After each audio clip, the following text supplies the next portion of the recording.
There's no feeling more intense than starting over. If you deleted your homework the day before it was due, as I have, or if you left your wallet at home and you have to go back after spending an hour in the commute. If you won some money at the casino,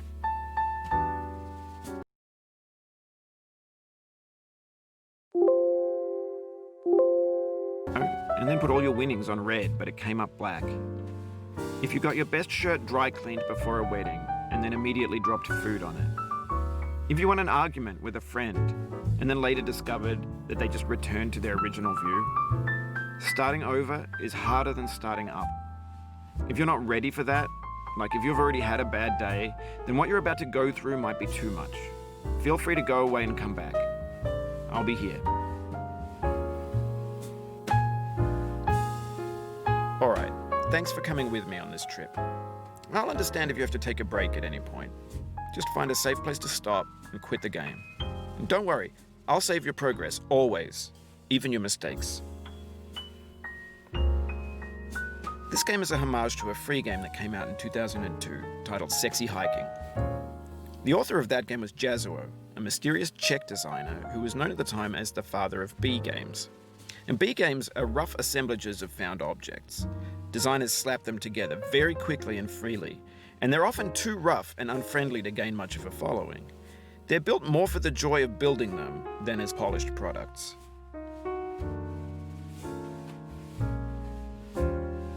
In a certain way, Sexy Hiking is the perfect embodiment of a B game. It's built almost entirely out of found and recycled parts, and it's one of the most unusual and unfriendly games of its time. In it, your task is simply to drag yourself up a mountain with a hammer. And that act of climbing, in the digital world or in real life, has certain essential properties that give the game its flavor. No amount of forward progress is guaranteed. Some cliffs are too sheer or too slippery. And the player is constantly, unremittingly in danger of falling and losing everything. Anyway, when you start Sexy Hiking, you're standing next to this dead tree that blocks the way to the entire rest of the game. It might take you an hour to get over that tree, and a lot of people never got past it. You prod and you poke at it, exploring the limits of your reach and your strength, trying to find a way up and over. And there's a sense of truth in that lack of compromise. Most obstacles in video game worlds are fake. You can be completely confident in your ability to get through them once you have the correct method or the correct equipment or just by spending enough time. In that sense, every pixelated obstacle in Sexy Hiking is real. The obstacles in Sexy Hiking are unyielding, and that makes the game uniquely frustrating. But I'm not sure Jazzuo intended to make a frustrating game. The frustration is just essential to the act of climbing, and it's authentic to the process of building a game about climbing. A funny thing happened to me as I was building this mountain. I'd have an idea for a new obstacle, and I'd build it, test it, and it would usually turn out to be unreasonably hard. But I couldn't bring myself to make it easier. It already felt like my inability to get past the new obstacle was my fault as a player rather than as a builder. Imaginary mountains build themselves from our efforts to climb them, and it's our repeated attempts to reach the summit that turns those mountains into something real.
When you're building a video game world, you're building with ideas. And that can be like working with quickset cement. You mold your ideas into a certain shape that can be played with, and in the process of playing with them, they begin to harden and set until they're immutable, like rock. And at that point, you can't change the world, not without breaking it into pieces and starting fresh with new ideas.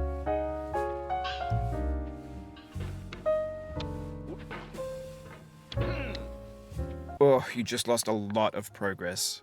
That's a deep frustration, a real punch in the gut.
Oof, sorry about that.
Oh.